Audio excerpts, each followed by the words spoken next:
Thank you, Bishop. Amen. Praise the Lord.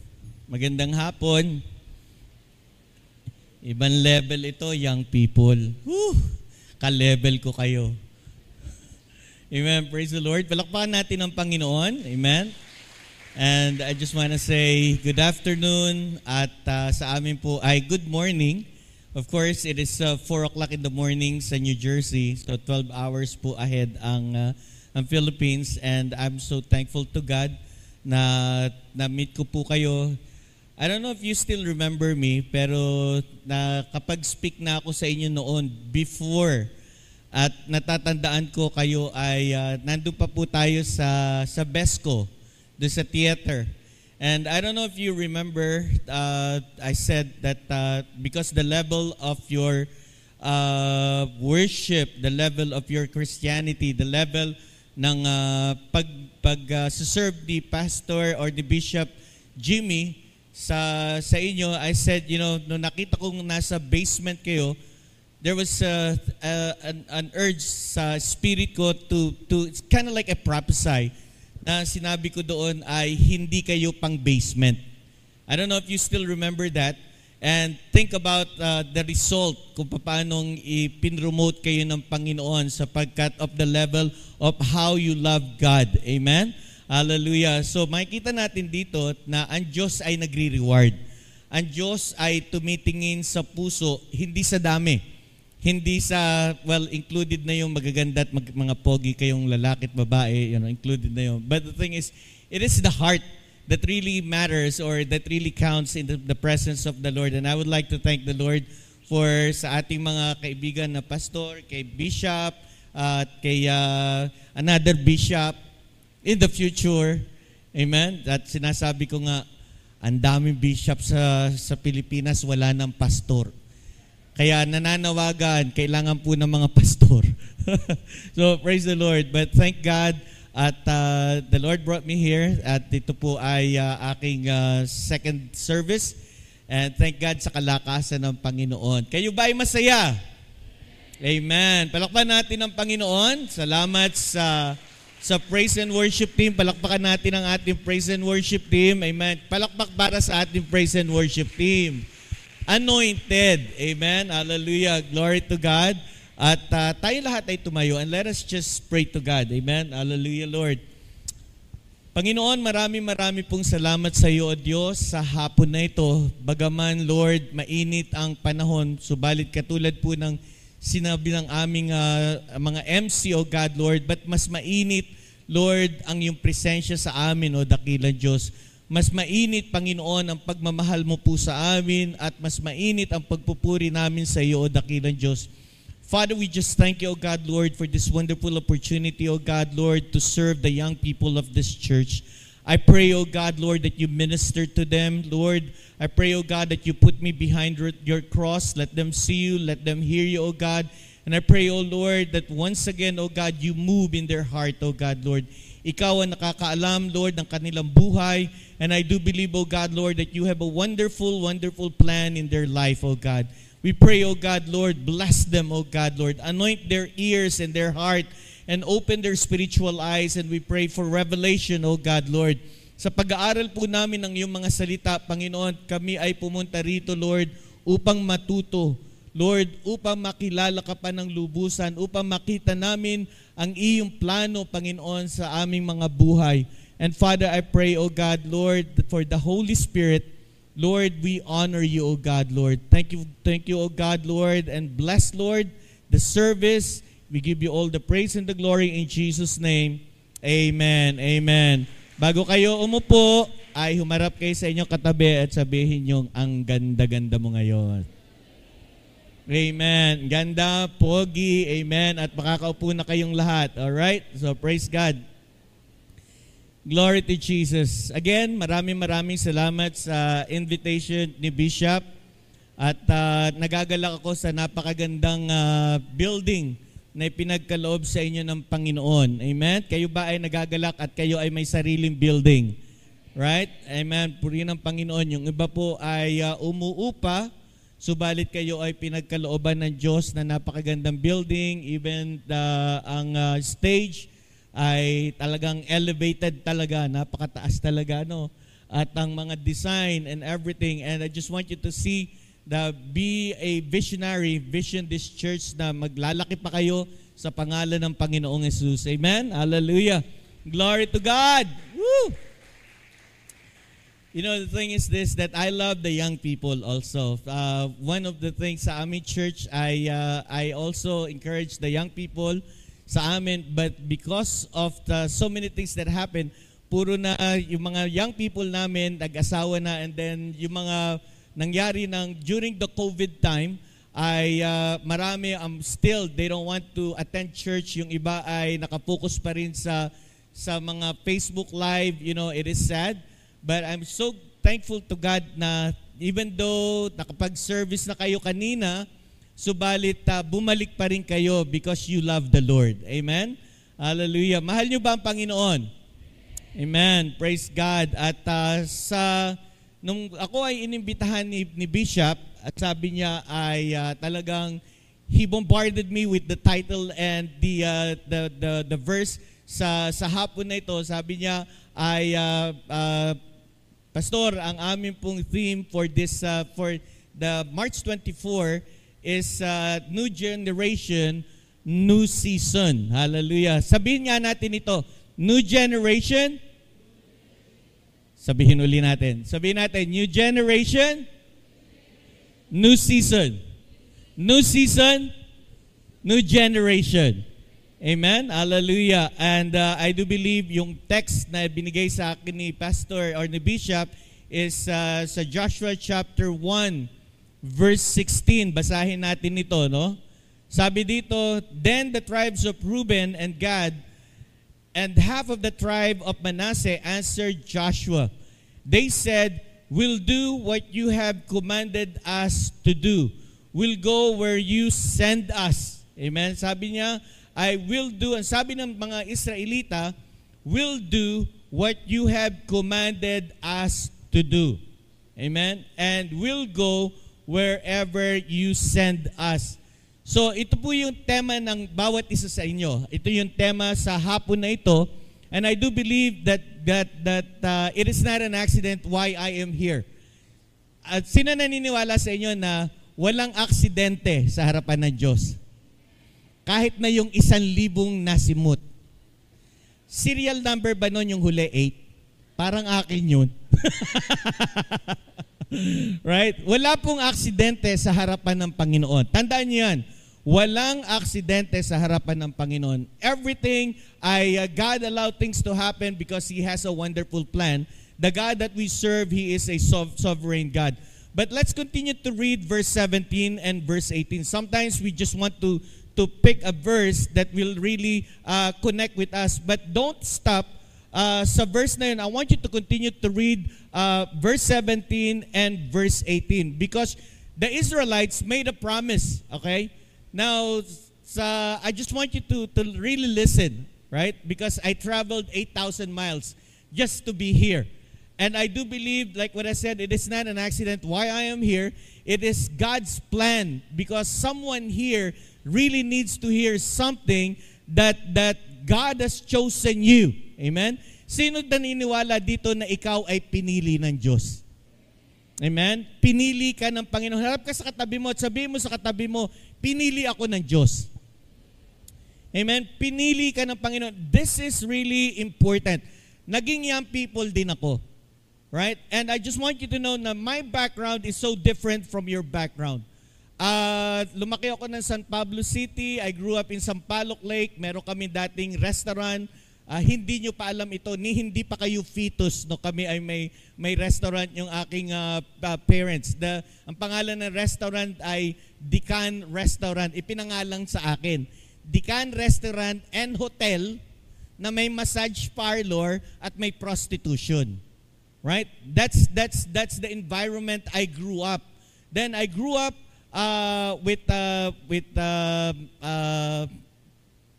people that surround us ay mga maglalasing every day, nung lumalaki ako, merong barilan lagi kasi beer house, merong prostitution, may murahan. I never knew God during that time. But you could see here na God has a wonderful plan in my life. At inaangkin ko ito at ako ay nagpapasalamat sa Panginoon na nakilala ko ang Panginoon sapagkat lumaki ako dito na nag-teenager ako. I learned how to use drugs. We sell drugs. Ako ay carnap motorcycle. Nagdanakaw ako ng motor. It's just for fun. Hindi pang benta, it's just for fun. Pag may nakita kami motor, oy, ang ganda niyan, uuwi na namin yan. Right? Ganun lang, it's just for fun, hindi for benta. Then we sell guns, and then we beat people dito, yung mga ganyan. So that's how I grew up, no? But the thing is this, I want you to understand, like what I said, naging young people ako, masama akong tao. I never knew God and I hated God. But the thing is, kapag may plano ang Diyos sa buhay mo, you have to learn how to put your trust in the Lord. Sa bawat isa na narito, if you will just think about it, nasa States ako, I left Philippines 1989. At doon na kami nag-reside, doon ako nagkaroon ng apo, nagkaroon na ako ng 4 na apo. Lahat ng aking apo, magaganda, pogi, kamukha ng lolo. Right? And then meron na akong apo sa tuhod, 2. Right? Now, if you will just think about this mga kapatid, kung merong isang tao na ayaw pumunta sa Amerika, ay ako. But, I allow God to control my life. Hinayaan ko na ang Diyos ang gumawa sa buhay ko. Kaya now, I am in this position and I really give the glory back to God. I never thought that I will be in this position. I never thought that I could be a pastor. Even up to now, even up to now, pag minsan pinipisil ko pa rin yung sarili ko or kinukurot ko pa yung sarili ko, pastor ka ba talaga? Right? Because of my background. Kung kaibigan ko kayo sa Facebook, I posted something sa Facebook na during 1979, yung hagdan sa Sampaloc Lake, pinababa ko yung motor ko doon.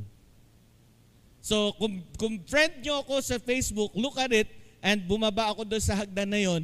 And we were under drugs, lasing, at na-realize ko lang kanina, oh my gosh, walang helmet, walang protective gear, isang mistake lamang, boom, patay na ako. But, it did not happen like that. Because why? God has a wonderful plan in my life. And I just want you to know that God has a wonderful plan in your life also. Amen? Sino naniniwala dyan? Right? Kung ikaw ay nasa posisyon, kasi kanina yung mga testimony nyo, it really breaks my heart to hear yung mga testimony nyo. And sabi ko, wow, ganito yung sitwasyon nila, pero hindi sila tumitigil sa paglilingkod sa Panginoon. And you have to keep it up. Right? Don't give up. Look at your neighbor and tell your neighbor, don't give up. Amen? Sabi mo sa katabi mo, don't give up. Huwag kang bibitaw. Sapagkat may magandang plano ang Diyos sa buhay mo. Amen? Hallelujah. Now, sa verse 17, look at verse 17. Sabi sa verse 17, we obeyed Moses completely. And will obey you just as completely. But may the Lord your God be with you just as He was with Moses. Verse 18, suppose people question your authority. Bishop, listen, okay? Kasi ang sabi ng mga tao, sabi ng mga young people mo, they agree sa theme at sa verse, na sabi doon, we will do what you have commanded us to do.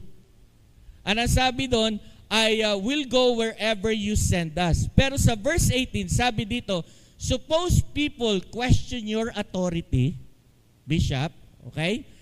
And suppose they refuse to obey anything you commanded them to do, ano sabi? They will be put to death.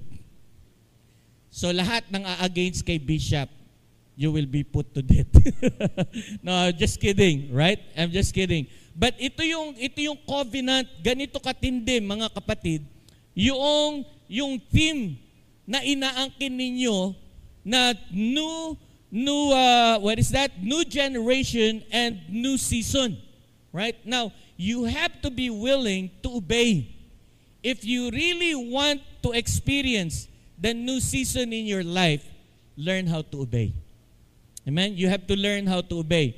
Ngayon, pag-aralan natin yung, nung pinag-aaralan ko ito, sabi ko, ano ba yung definition ng new generation? Ano ba yung generation?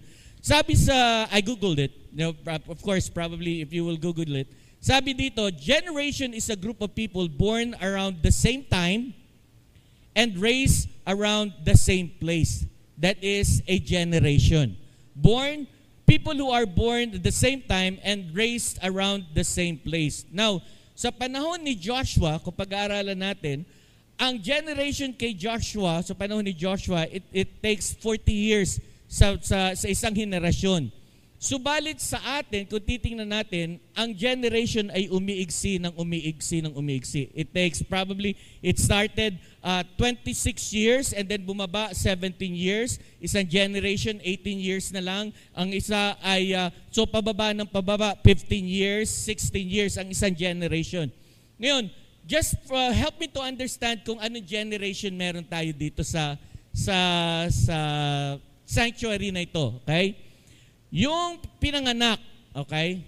Tumayo kayo, okay? Kung kayo ay pinanganak na 1901 to 1927, tumayo kayo. Right? Ito yung tinatawag na greatest generation. Right? Ngayon, so wala. Yung panahon na ikaw ay pinanganak 1928 to 1945, meron ba? Please tumayo kayo. Wala. Wow. So ito yung tinatawag na silent generation. Yung ipinanganak na 1946 to 1964, tumayo. Meron ba dito? Wala. Ako yun. Baby boomers. Right? I belong to the baby boomer generation from 1946 to 1964. I was born 19... Amen. Hallelujah. Basta, baby boomer na lang ako. Okay? Ngayon, because I just want to know kung anong generation meron tayo dito. Yung ipinanganak ng 1965 to 1980, please stand up. Tayo kayo. Pinanganak. Yan. Yan po ang tinatawag na Generation X. Sila yung Generation X. Right? Now, the next generation is this. Yung ipinanganak na 1981 to 1996. Please stand up. Wow, ang dami. Sila yung tinatawag na millennials. Alright? Sila yung tinatawag na millennials. Yung born na 1997 to 2012. Please stand up. This is the Generation Z.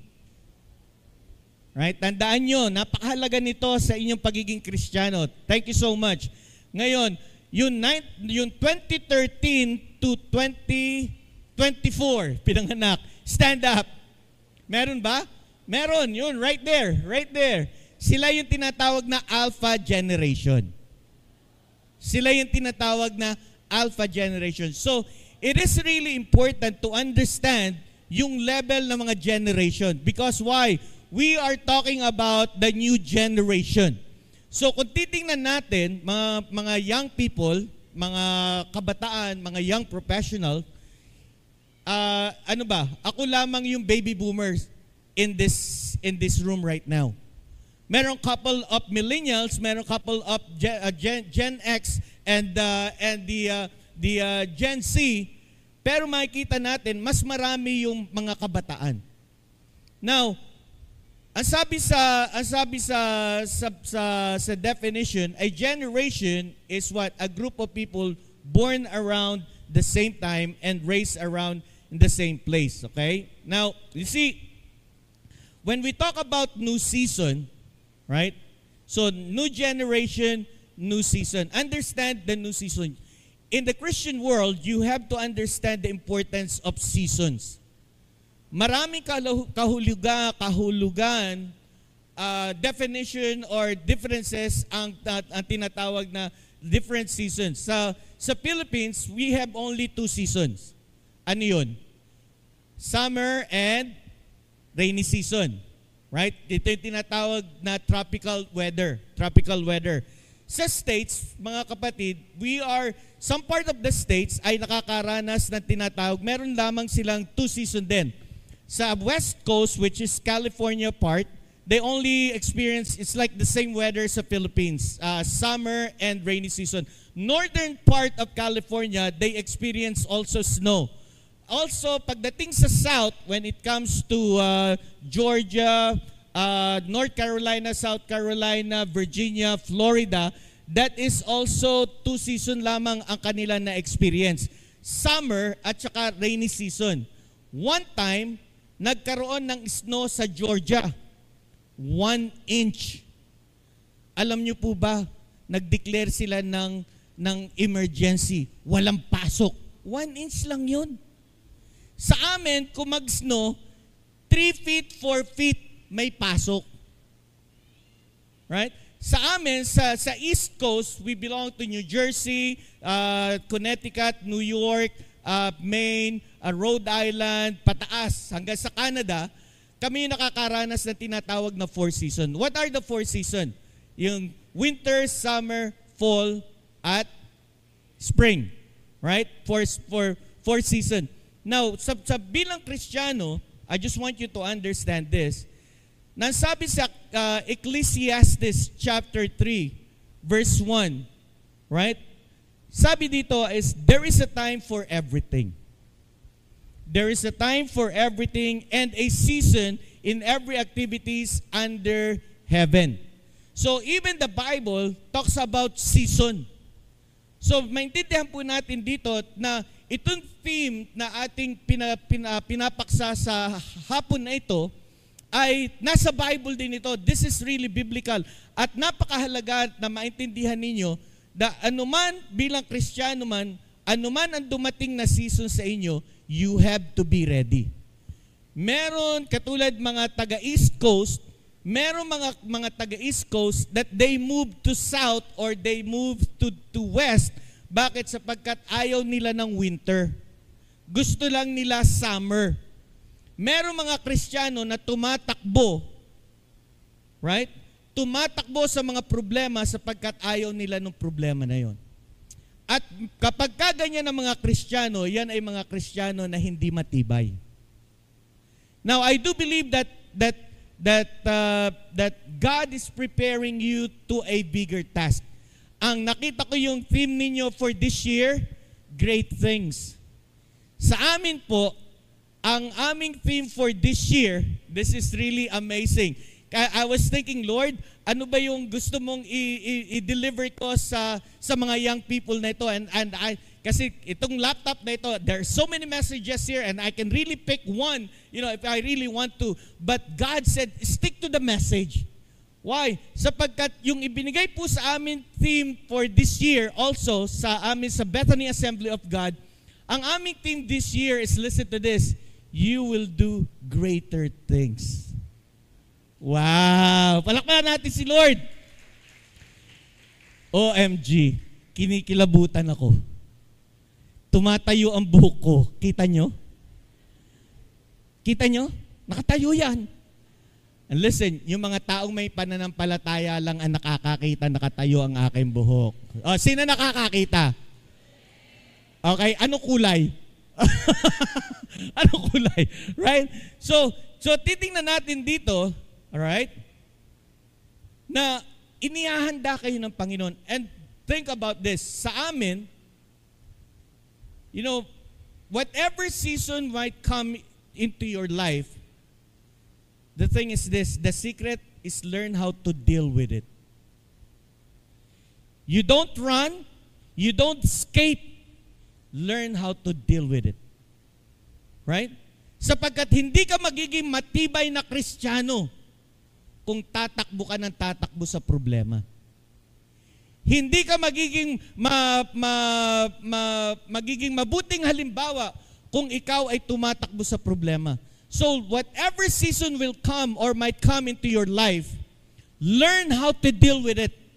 Kami nararanasan namin ngayon ay dito napakainit, kaya hirap na hirap ako magdala ng damit. Yung t-shirt ko sa amin, makapal pa rin dito. Kaya hindi ko alam kung anong isusuot ko. So, kung pagka ano. So kasi like for now, ang weather sa amin ay dito ay 87 degrees. Ano sa centigrade 'yon? Probably what? So Fahrenheit kami. So we're talking about probably 28 degrees, 30 degrees centigrade dito. Sa amin, right? Sa amin is still 45 degrees Fahrenheit. So dito ay probably 10 centigrade. Yung lamig pa. Malamig pa rin sa amin. Right? Sa ibang part, nag-i-snow pa rin. Now, the thing is this. Kapag ka dumadating ang anuman season, whatever we do, we just prepare for it. Pagka winter, bumibili kami ng jacket. Kapag summer, bumibili kami ng t-shirt. Pagka spring, bumibili kami ng spring jacket. No? So, ganun lamang ang cycle. Ganun lamang ang cycle. Now, the thing that I would like to deliver to you this day is this. That God wants you to do greater things this year. Amen? Nais ng Diyos na ikaw ay hindi lamang great things that you will do, but God wants you to do greater things. Sa John chapter 14 verse 12. Let's open let's read John chapter 14 verse 12. Okay? Ang sabi dito sa John chapter 14 verse 12. Okay. Right? Andiyan na ba tayo? Yun. Truly, truly. Basahin nga natin lahat. Ready? Go.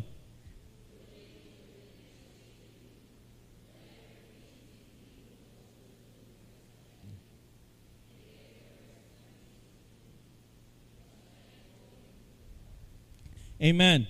So ang sabi ng Panginoon dito, truly, truly I say unto you, right? Whoever believes in me will also do the works that I do, and greater works than this he do, because I am going to the Father. Naniniwala ba kayo na kaya niyong gumawa ng mas dakilang bagay pa? Salamat sa sino yung nag-amen. Bigyan ng jacket yan. Amen. Hallelujah. Naniniwala ba kayo? You have to really think about this. Kayo ay mga young people pa lamang. Kayo ay mga bata pa. I want you to understand na you have to really believe sa salita ng Diyos, and you have to embrace the message of God na dinideliver sa inyo. Why? Sapagkat hindi nyo pa ito nararating. Like, alam niyo yung kasabihan, papunta pa lamang kayo ay ano? Ano nga yun? Papunta kayo ay? Pabalik na kami. Especially me. The reason why I'm sharing you this is this, mga kapatid. It is because I never thought that I will be in this position. I never thought that I will be in America. I will be ministering in America. I never thought of that. But God already know everything. Alam ng Diyos ang lahat ng bagay. Now, if you will only just embrace this, I do believe na God wants you to do greater things sa San Pablo City. Amen? Amen? Amen? Hallelujah! Glory to God. Now, you see, nung 2023, ang theme namin last year ay generational blessing. When I preach about the generational blessing, this is the thing. Everything that I preach, it's been tested and proven. When I preach about generational blessing in the year 2023, you know, ang nag-benefit, mga kapatid, I received the message, but when you talk about generational blessing, it talks about the family, the parents, the children, grandchildren, and great-grandchildren. Alam nyo ba, because of what I declare, ang nag-benefit ay my children, my grandchildren, and great-grandchildren. Yung aking mga apo, sa taon na, in the year, ano ba yun? Yung kanilang edad na 23 years old, last year, they bought their own house. 23 years old. Right? 23 years old, yung isa ay naka-graduate, sa environmental science, so he is environmentalist scientist, whatever. Sabi nga ng asawa ko, ano ba yun? Hindi namin alam kung ano yun, by environmental science. Now, and the thing is this, mga kapatid, and we have seen the effect if you will absorb, if you will embrace ang sinasabi ng Panginoon, if you will believe sa salita ng Diyos. Right? Now, you see, ang 2024, mga kapatid, is really a big thing. 2024, I want you to understand this.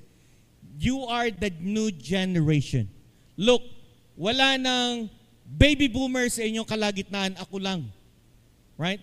And I'm talking about experience here. Hindi lamang itong head knowledge, but like what I said, I already proven the Word of God, that the Word of God is true if you will only believe.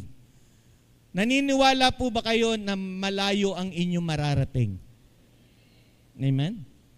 Naniniwala ba kayo na makakagawa kayo ng mga dakilang bagay sa harapan ng Diyos? Amen? You have to really believe this, mga kapatid. Amen? Hallelujah. Now, kung titingnan natin, pakibalik nga nung John 14:12. If you will try to analyze the verse, right? Ang sabi, very truly, I tell you, whoever believes in me will do the works that I have been doing, and they will do even greater things than this. Right? So, even greater things than this. Now, as new generation, you are entering into a new season. You have to accept and you have to believe that you will do greater things this year. This is your new season. Tapos na yung inyong 2023. Anuman ang inyong tagumpay noong 2023, sabi ni Apostol Pablo, one thing that I do, forgetting what is behind. Anuman yung tagumpay ninyo, thank you Lord sa tagumpay. Ngayon, nandito kami sa new season of 2024. We are the new generation and I do believe that I will do greater things in Jesus' mighty name. Amen? Hallelujah. I do believe at kung kayo naniniwala that this church will do greater things in Jesus' mighty name. Amen? Hallelujah. Now, think about this verse. Sabi dito, and you will do greater things. Ang tanong, sino ba nagsabi? Sino? Si Jesus. Si Jesus ang nagsabi, hindi si Pastor Kan, hindi si Bishop, hindi si Pastor Sinen, kundi ang nagsabi nito para sa inyo ay si Jesus. Remember, si Jesus ang nagsabi nito. Ngayon, ano yung sinabi ng Lord? You will do greater things. Nung pinag-aaralan ko ito, sabi ko, Lord, is it really possible that we will do greater things nang sa ginawa mo? Kasi sabi ng Panginoon, mas gagawa pa kayo ng dakilang bagay na ginawa ko. Posible ba yun? I think it is possible. Why? Sapagkat si Jesus ang nagsabi. Right? Kung tao lang ang nagsabi, man, don't believe. But if you believe that Jesus said that, you have to believe and you have to claim it in Jesus' mighty name. Maring, we're not only talking about ministry, but you will do greater things sa trabaho, sa school, kay teacher. Right? Maaring maging hindi lamang siya principal, maging dean ng isang university. Wow! Prophetic. Amen? Mukhang hindi ka naniniwala. Amen? Amen. All things are possible. Amen. All things are possible. Now, the question is this. How can you do greater things? How can we do greater things sa season na ito? Right? Is it really possible? And like what I said, it is possible. Look at your neighbor and tell your neighbor, just believe. Amen? Sabi mo sa katabi mo, maniwala ka na lang. Amen? Maniwala ka muna. Sabi nga sa military, obey first, then complain. Sumunod ka muna, saka ka magreklamo kapag ka nakasunod ko na. But this time in the Spirit, believe first. Right? Maniwala po kayo, mga kapatid. Ngayon, ang desire ng Panginoon sa atin, laging ito ang desire ng puso ng Diyos sa atin. God always want to demonstrate His power to His people. Gusto ng Diyos na ipakita sa kanyang bayan na siya ay makapangyarihan Diyos. Ang Diyos po ba ano nga pangalan ng church? Life in Christ Ministries. Ang Diyos niyo ba ay makapangyarihan? Mahina. Ang Diyos mo ba ay makapangyarihan? Amen? Hallelujah. Now, this is what God wants to show, to demonstrate. He wants to demonstrate His power sa kanyang bayan. Now, if you will study the Bible, right, sa Acts chapter 3, remember after the Pentecost in Acts chapter 2, Peter and John went to the temple at sa habang sila ay lumalakad papunta sa temple, ang sabi doon, merong isang nagpapalimos, isang paralytic man na naghihingi ng pera sa kanila, desiring for them to give money. But sabi ni Pedro sa kanya, silver and gold I do not have. But what I have, I will give it to you. In the name of Jesus, rise up and walk. At sabi sa Bible, and he rose up and he was praising God and lifting his hand and he was praising the Lord. Now, that is the demonstration of the power of God, that God heals. Amen? At sino ang ginamit ng Diyos? Yung mga apostol. Right? Yung mga apostol, si Pedro at si John, to demonstrate. At sabi doon ay nagkaroon ng kaguluhan sa temple. Bakit? Alam nila na ang taong ito has been paralyzed for so many years now. He is in the temple of the Lord. He went into the temple of the Lord, dancing and praising the Lord. They were amazed. Pero sino ang ginamit? Yung mga apostol. They did greater things. Right? They did greater things. Now, maraming examples sa Bible tungkol sa himala ng Panginoon. Can we say the word himala? Amen? Maraming halimbawa sa Bible. Remember, sa Acts chapter 9, sa verse 32, si Aeneas, he was bedridden for 8 years and he was paralyzed. But Peter said to him, Aeneas, Jesus Christ heal you, arise and make your bed. Then he arose immediately. Sinong ginamit? Si Apostol Pedro. Not only that, but sa verse 38, the life of Dorcas died. But sabi sa Bible, she was sick and died. And then what happened? Peter went to her and prayed for her, and then she came back to life. At siya ay nabuhay muli. Sino ginamit sa demonstration na kapangyarihan ng Panginoon? Ang apostol, si Pedro. Right? Now, like what I said, napakaraming examples sa Bible that God wants to demonstrate His power.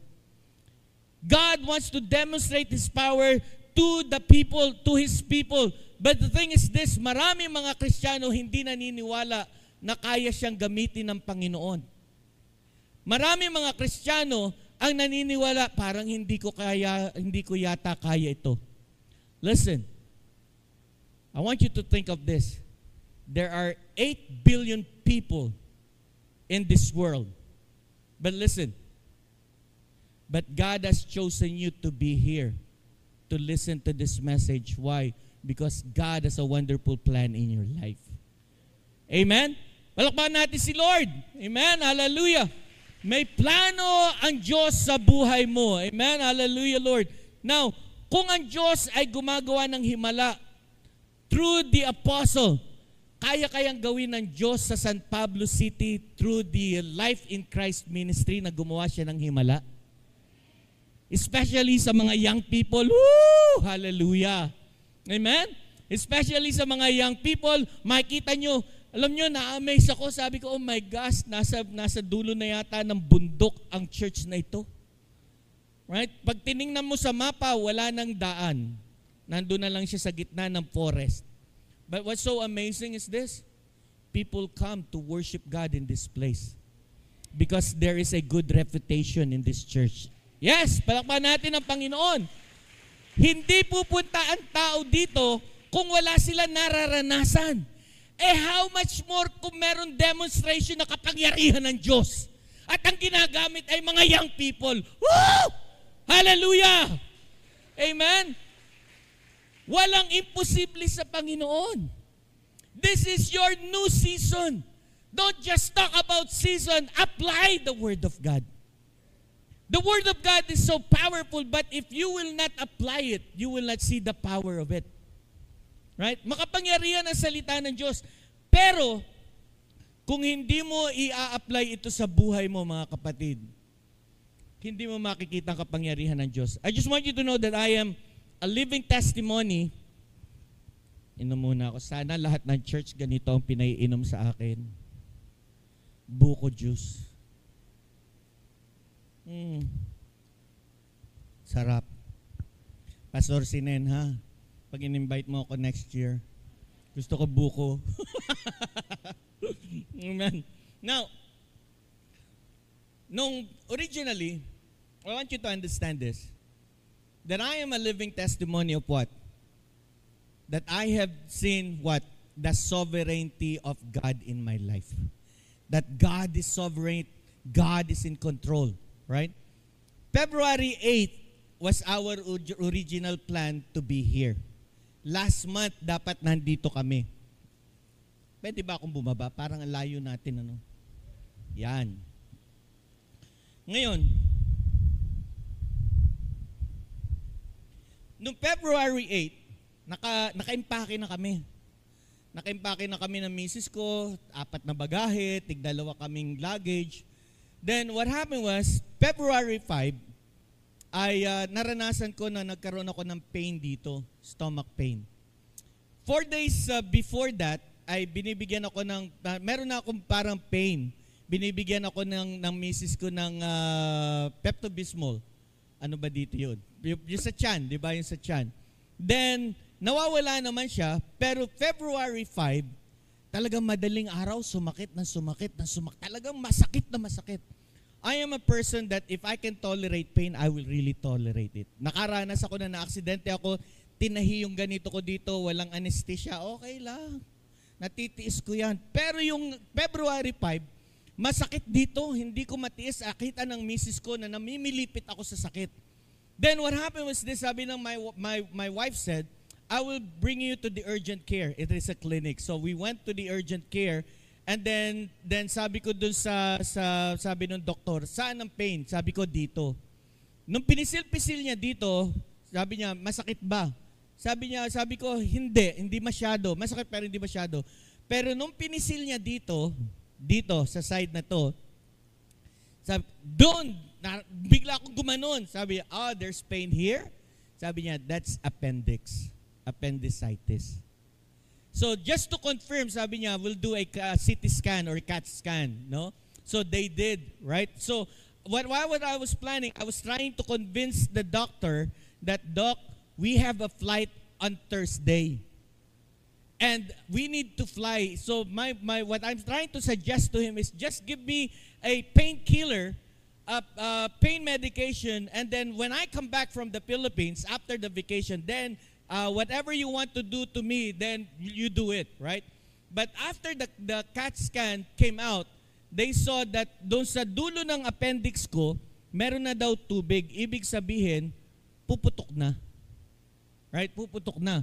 Ngayon, nung makita nila yon, sabi nila, you have to go to the hospital and you need an immediate surgery. So sabi ko, meron kaming flight. No, meron kaming flight. And then what happened was this, so we went to the hospital at yung mga surgeon, suddenly they came to me and they said, after seeing the CAT scan, we need to do surgery right now. Hindi na dapat ipagpabukas ba because their fear is maaring pumutok yung appendix at kapag ka pumutok, maaari ako mamatay. Right? We have a friend in San Luis, Batangas, na pastor. He's 23 years old last year. Nagkasakit ng appendix, namatay. 23 years old. Right? Now, so so sabi ko, okay, nandito na, so opera. So sabi ko, let me just cancel my flight. So I called United Airlines, cancel the flight before the surgery kasi kailangan makancel agad. Kung hindi ko makukuha yung makikredit ako doon sa flight. Then, so, nung nasa operating room na ako, kaharap ko yung ilaw na ganyan, malaking ilaw na ganyan. You know, the thing is, you never know what will happen. Hindi mo alam kung makakalabas ka ng buhay. Di ba? Sa operating room. At nung nandun na ako sa operating room, sabi ko, Lord, into thine hands I commit my spirit. Kasi hindi ko alam kung mabubuhay pa ako. No? So, but the thing is, so thank God na-remove nila yung appendix, and then nung gabing yun, I never questioned God. Hindi ako nagtatanong sa Panginoon. But I just keep on saying, Lord, just explain to me why you allowed this thing to happen. No? Kasi ganun di ba? So, anong nangyari ay nung gabing yun, merong isang verse na bumabalik-balik sa akin. If you can put Romans chapter 8 verse 28. For we all know this, for all things work together for good to those who love God, who love God and who are called according to His purpose, di ba? Nung minemeditate ko ito nung gabing ito, I already preached this verse so many times.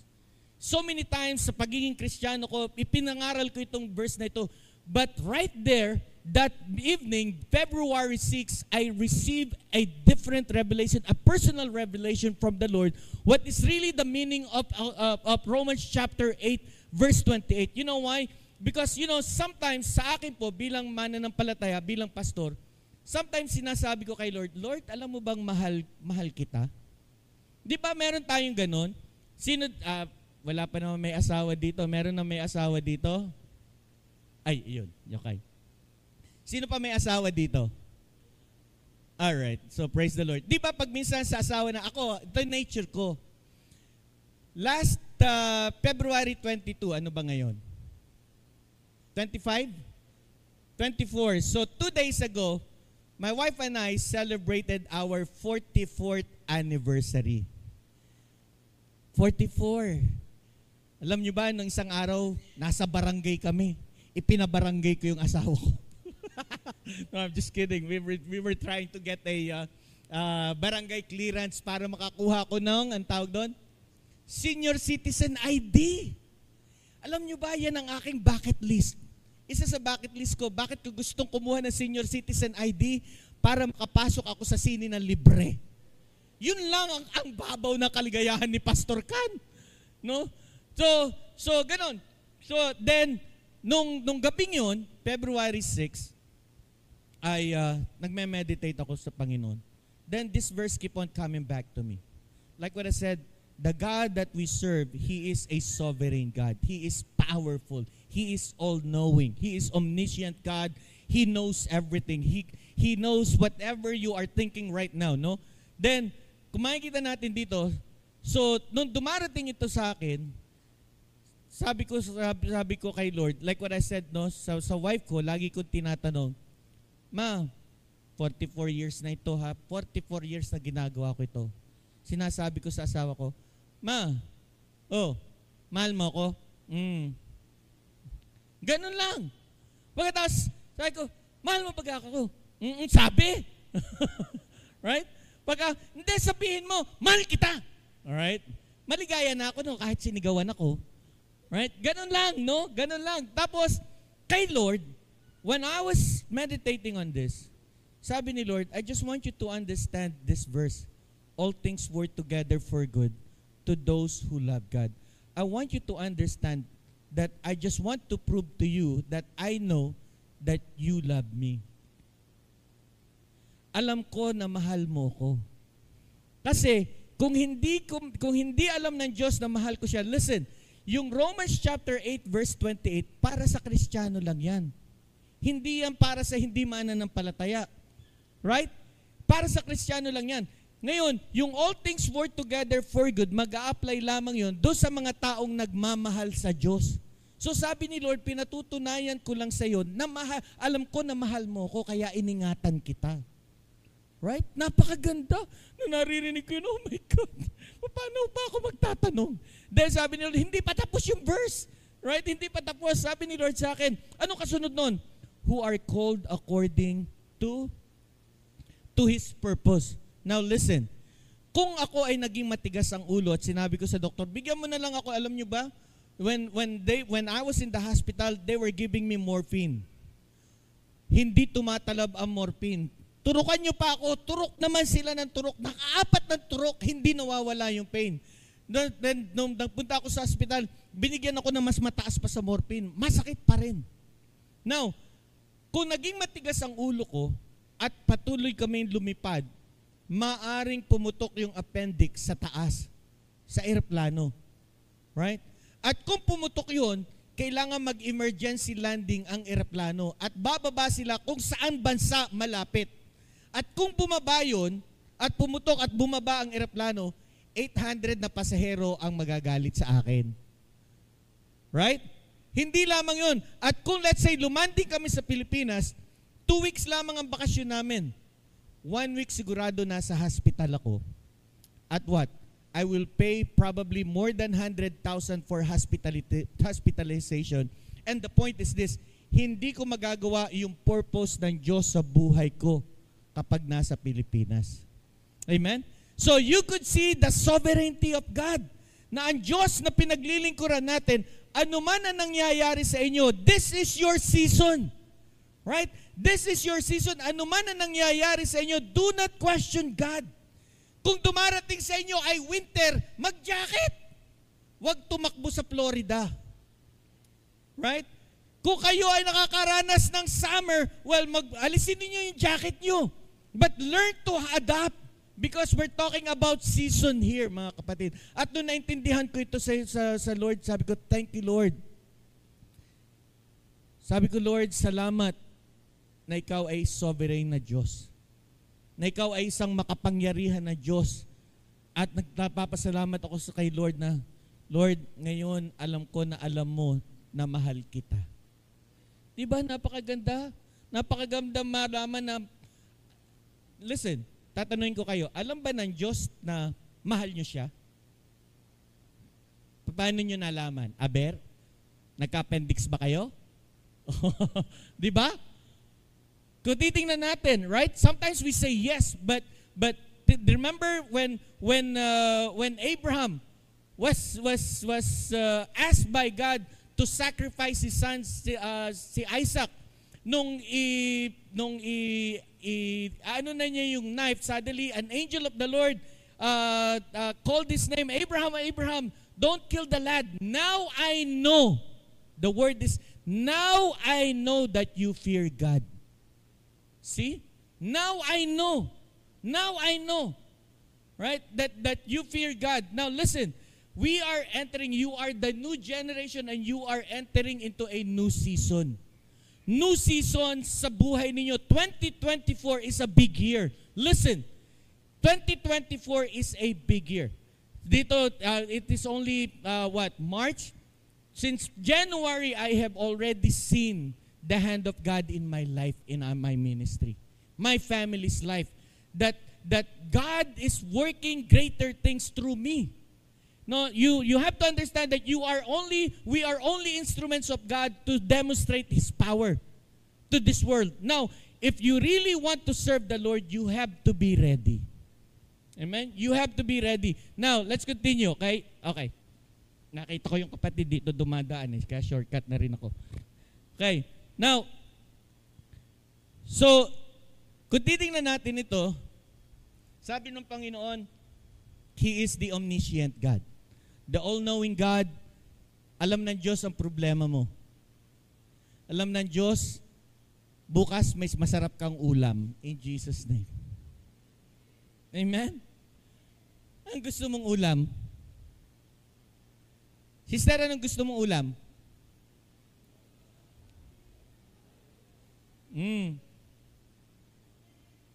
Kaldereta. Ibibili kita ng kaldereta. Amen. Bago tayo umalis, bibigyan kita ng pambiling ng kaldereta. Amen? Palakpakan natin si Lord. Amen? See, you just have to be honest with God. I am just an instrument of God. Diba? Kaya kayong gawin ng Panginoon na instrumento. It's spontaneous. Ganun lang. Diba? Yun ang Diyos na nakakaalam ng lahat ng bagay. Siya yung Diyos na makapangyarihan sa lahat. Now, listen, church. The God that we serve, He heals. Siya yung nagpapagaling. Siya yung tumatagpo ng lahat ng inyong pangangailangan. Bukas may kaldereta si sister. Samahan na natin ang kanin at saka ng soft drinks. Ano? Family size? O isang case? Gusto mo tubig at toothpick? Sama na natin. Diba? Oh, God is good. Amen? God is good. Kaya, kita nyo, ano naranasan? Anong pangalan mo, sister? Ruth. Wow, si Sister Ruth. Sa Bible, napakaganda ng istorya ni Ruth. Diba? Ngayon, tingnan natin ito. Sino mag-aakala na makaka-receive siya ng himala ngayon? That is a miracle. Right? Miracle does not have to be big. All you have to do is open your eyes. Why? Because this is your season. Amen? Hindi lamang kaldereta ang ibibigay sa iyo ni Lord. Pati corned beef. Amen. Hallelujah. Glory to God. Now, the question is this. Hanggang anong oras ba tayo? Okay lang? Huwag niyo ako bibiruin. Amen? Wala naman kayo pupuntahan. Wala rin akong pupuntahan. Sa April 2 pa ang lipad namin. So, pwede tayo dito hanggang April 2. Okay. The question is this. Listen, okay? What do you need to do greater things? That is the main focus right now. Ano ba yung kailangan kong gawin para ako ay gumawa ng mga dakilang bagay? Right? You have to be excited. You have to be excited. You have to prepare yourself. Kung talagang i-embrace nyo ang message na ito that you are the new generation, you are into a new season, ang tanong, ano ba ang dapat kong gawin? Right? Ano ang dapat kong gawin? Number one, mga kapatid, is this. You have to be intimate with God.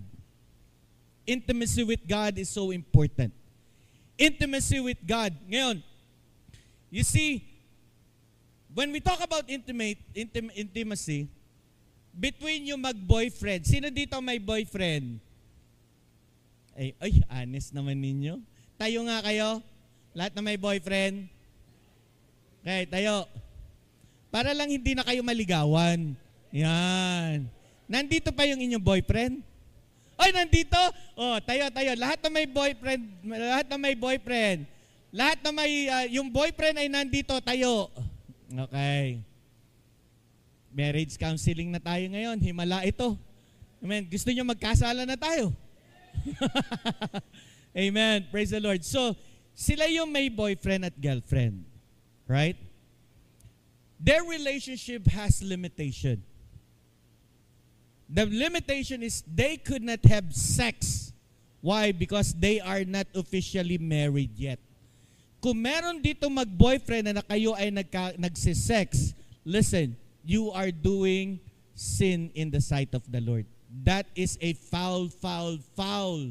Kung kayo ay may ka-live-in, that is foul in the sight of God. Hindi ka pagpapalain ng Diyos. Kahit pa sumamba ka ng sumamba, magbigay ka ng offering kay bishop, mali pa rin ang ginagawa mo. Kung hindi ka makatiis, magpakasal ka. Right? Ngayon, yung lahat na may asawa, tumayo. Okay, lahat na may asawa. Amen. O ayun, nandun yung asawa, di Bishop. Meron lang ako naalala. Okay. Now, tayo kayo. Itong mga may mag-asawang ito, okay, they really know the meaning of intimacy. Intimate relationship. Intimate relationship na pag pinatay nila ang ilaw, that is very intimate. Hindi nyo mararanasan yan kung wala, hindi nyo maintindihan kung wala kayong asawa. Pero kung may asawa kayo, mga kapatid, yung word na intimacy or intimate, kakaiba ang karanasan. You may sit down. Can we give them a hand? Amen. Hallelujah. Sa Diyos, if you want to do greater things, you have to be intimate with God. Intimacy with God, it means that you have to really learn how to pray. Sa amin po, requirement ko sa amin, sa leaders namin ngayon, dati, it's still going on. At least you have to pray an hour. Ngayon, we started February 1st na sinabi ko sa aking mga members, we have to learn how to pray 3 times a day sa aming kongregasyon. So yung 3 times a day, mga kapatid, sa aming kongregasyon, we start to pray 9 o'clock in the morning, 4 o'clock in the afternoon, at 10 p.m. Kanina, nag-ring yung phone ko ng 4 o'clock. I just closed my eyes. Lord, bless this service. Right? Ngayon, kung titingnan natin ito, mga kapatid, listen. Okay? Yung prayer is something that will really make you close to God. Yung prayer, mga kapatid, ay napakahalaga sa bawat isa sa atin. Pray. Kasi alam nyo kung bakit ko isinadjust ito sa aking members, sa aking church. Bakit? Sabi ko, think about this. Ang mga Muslim, how many times they pray every day? 5 times. 5 times a day. Nag-work ako ang may-ari ay Egyptian na company. I used to be warehouse manager doon. And kahit na naglo-load kami ng container, kapag ka oras ng prayer, tumitigil. Wala silang pakialam. Bakit? It's time to pray. Muslim prays 5 times a day. Ang mga Jews, ilang beses mag-pray? 3 times a day. Remember in the book of Daniel, sabi doon, and Daniel prayed 3 times a day. It was his habit. Right? Pero tanong ko, ang Kristiyano, how many times nagpe-pray ang mga Kristiyano?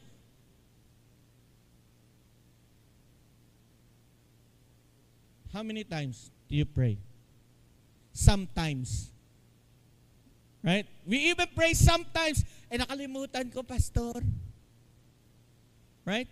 Paano ka magkakaroon ng intimate relationship with God? How can you do miracle? How can you do greater things if you don't even know how to pray? Ang sabi ni Lord, pray so that you will not fall into temptation. Prayer.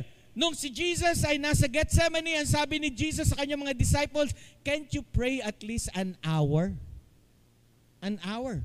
So number 1, church, is this. Learn how to pray.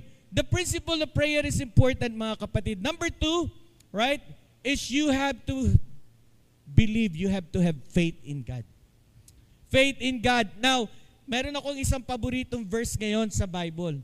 Sa Romans chapter 4, verse 20. Sa Romans chapter 4, meron ba kayong NIRV na version? NIRV? You guys have NIRV? Sa NIRV, sinasabi sa NIRV ay ganito. Okay? Sa verse 20. Romans 4:20. Hintayin natin si kapatid. Parang ang tagal. Ayun. Alright.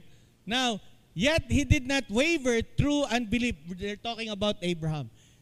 Yet he did not waver through unbelief regarding the promise of God, but was strengthened in his faith and gave glory to God. Sa NIRV, if you have yung sa apps niyo sa Bible, sa NIRV ganito ang sinasabi, but Abraham kept on believing in God's promises. Abraham kept on believing in God's promises. Abraham kept on believing. It means that whatever is happening, naniniwala at naniniwala pa rin si Abraham. Kahit na ano nangyayari, kahit na sabi ni Lord, magkakaanak ka, Lord, 99 years old na ako. But sabi niya ng Bible, he kept on believing. Listen, if you believe that you will do greater things, it might not happen this year, probably next year, 3 years from now, but keep on believing that you will do greater things. Amen? Keep on believing that you will do greater things. Why? Because ito ang pangako ng Diyos. Number 3, mga kapatid, is you have to learn how to purify yourself. Purify yourself sa Joshua chapter 3. If you will keep on reading the book of Joshua, you will be blessed. Sa chapter 3 verse 5, nung sila ay papasok na sa promised land, ang Panginoon, sabi ng Lord kay Joshua, sabihin mo ito sa aking bayan. At sinabi ni Joshua sa verse 5, chapter 3, verse 5, and Joshua said to the people, set yourselves apart to the Lord. Tomorrow, He'll do amazing things among you. Woo! Amen? It means that you have to sanctify yourself. You have to set apart yourself. Ibig sabihin, kapag ka sa telepono nyo ay may nag-pop up na magandang babae, woo! patayin ang telepono. Amen? Alam nyo, like what I said, hindi lang naman lalaki, mga babae din. Uy, nakakita na maganda. Uy, puro muscle. Six-pack. Right? Meron din naman kami 1 keg. Hindi nga lang 6-pack. 1 keg. Right? Kami, yan. Yung tropa namin. Yan. Right? But the Bible says that you have to be holy. Purify yourself. Purify yourself. Bakit? Sabi ni Lord, for tomorrow He'll do amazing things among you. Tomorrow, bukas na. Bukas na merong, kare-kare. Kare-kare, kaldereta. Kaldereta si sister. God will do amazing things. Maglalaway na siya. So bukas isipin nyo si Sister Ruth kumakain ng kaldereta. Text nyo. Okay? Tawagan nyo. Kamusta anong lasa ng kaldereta? Right? Think about it. No? Sabi ni Lord, tomorrow He will do amazing things. What? If you will purify yourself. Kung ang kahinaan mo ay pornography, sa Amerika, talamak ang pornography. Parang mamera lang. No? And sometimes it is normal. But we as Christians, sabi sa Bible, do not be conformed to the pattern of this world, but be ye transformed. By what? By the renewing of your mind. Right? So purify yourself. Amen? Be holy, prepare yourself to do greater things. And if you will walk in holiness, then you will see amazing things. Amen? Hallelujah. Now, number 4 is it's important sa congregation na ito. Now, it's really important that you have to move as a body. There should be unity in the body of Christ. And I would like to encourage you guys, submit to bishop. Amen? Alam nyo, ang isang malakas na department sa amin is the young people. Ang isa sa spoiled na ministry sa akin is the young people and the praise and worship team. Right? Whatever they ask, I give to them. Why? Because I am developing them, encouraging them. You know, and for you, sa mga young people, learn how to submit to bishop. Learn how to submit to the authority. Why? Because once you submit to the authority, sabi ng Bible, kung ano yung itanim mo, siya mong aanihin. Meron bang assistant pastor dito? Sino? Si pastor, ano pangalan? Tim. At sino pa? So lahat ng leader, tayo. Lahat ng leader ng church. Lahat ng leader ng mga young people, the young professional, please tayo. Amen? Amen. Hallelujah. Yan. Palakpakan natin sila. Amen. Hallelujah. I want you to listen to this, mga kapatid, while you are standing, okay? Support bishop. Encourage him. Napakalaking bagay sa akin ang encouragement ng aking mga leaders. I really thank God that God gave me a very, very understanding leaders. They really support me. Talagang, you know, it's hard to explain. But I want you to listen, mga kapatid. Huwag kayo magkaroon ng ambisyon na i-dethrone si bishop. That is not a very godly ambition. Because if you will be promoted, God will promote you in the right way. Amen? Palakpakan natin ang Panginoon sa ating mga kapatid. Amen? Hallelujah. So those of you na nakikita sila mga leader, respect them also. Irespeto rin nyo ang inyong mga leader. Ngayon, unity is important, mga kapatid.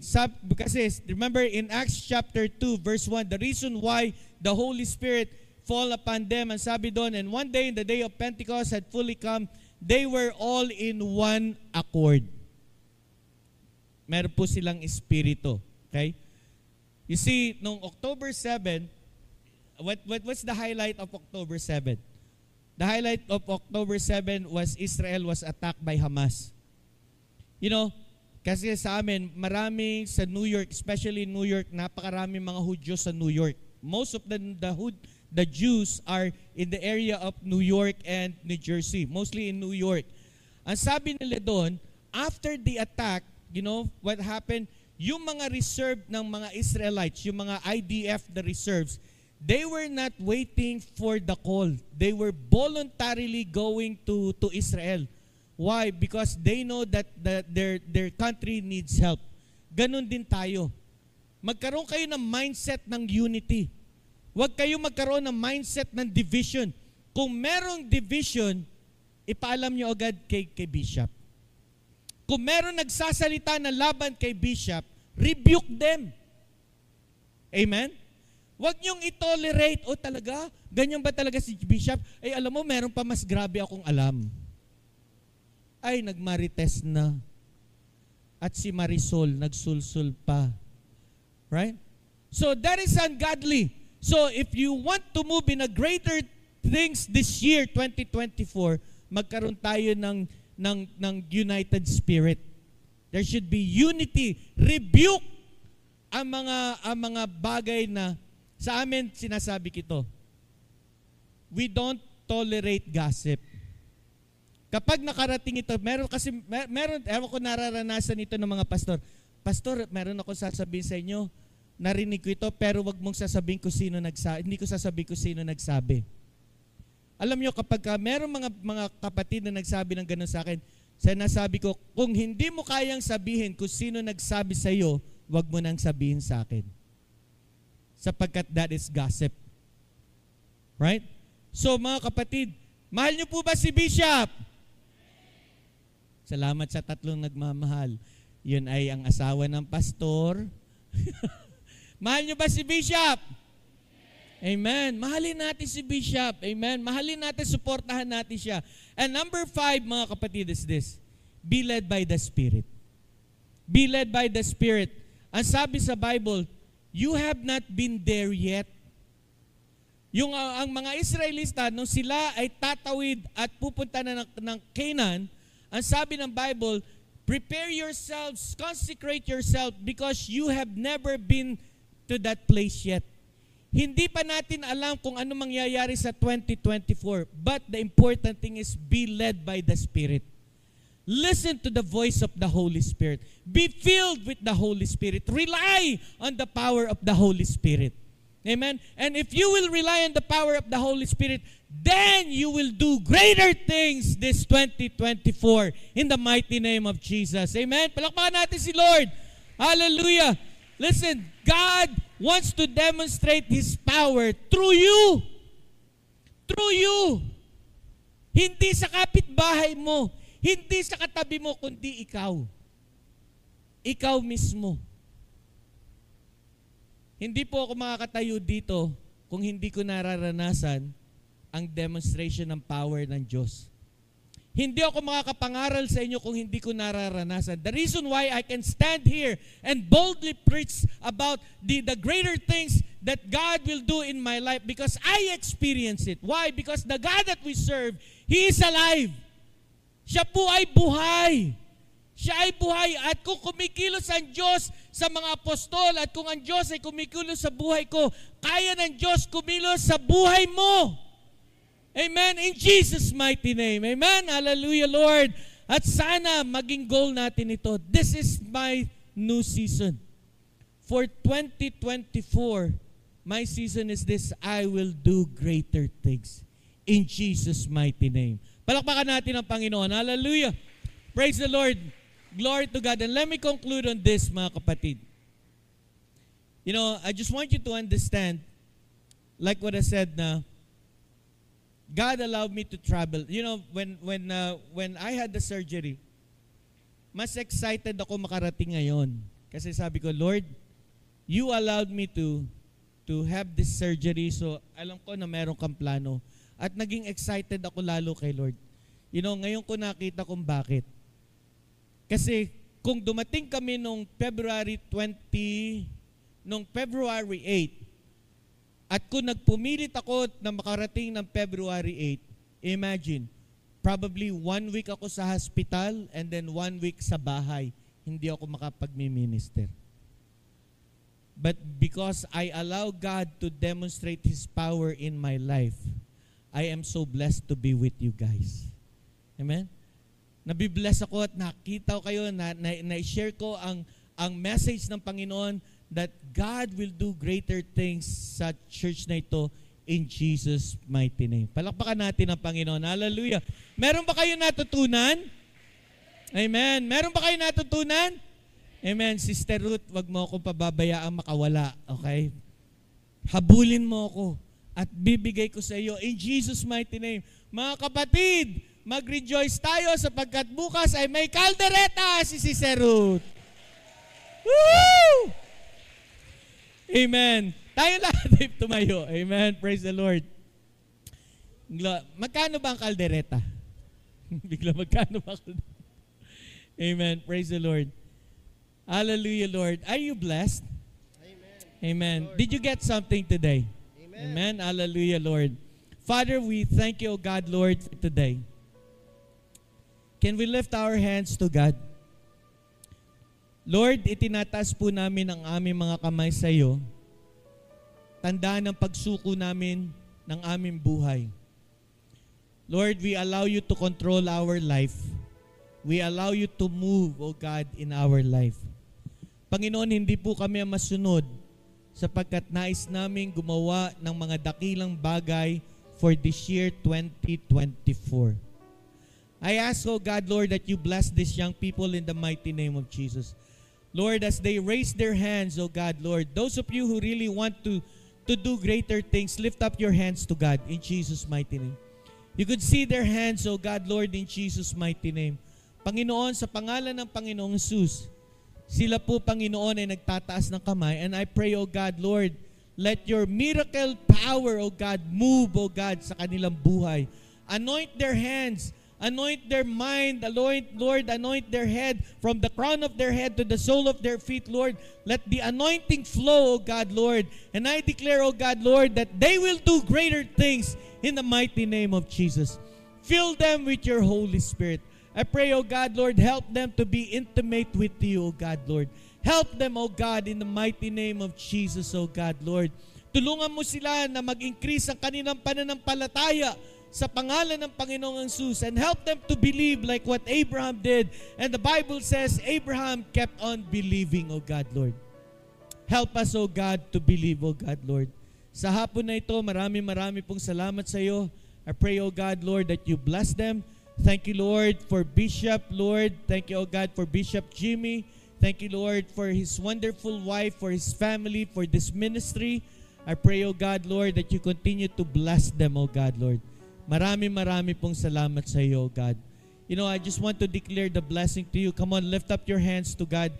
Probably it's not the end yet of the service, but I would like to declare the blessing. This is what I always declare in my church. And I declare, for the Lord says, I will bless you in the city, and I will bless you in the country. For your name will be great.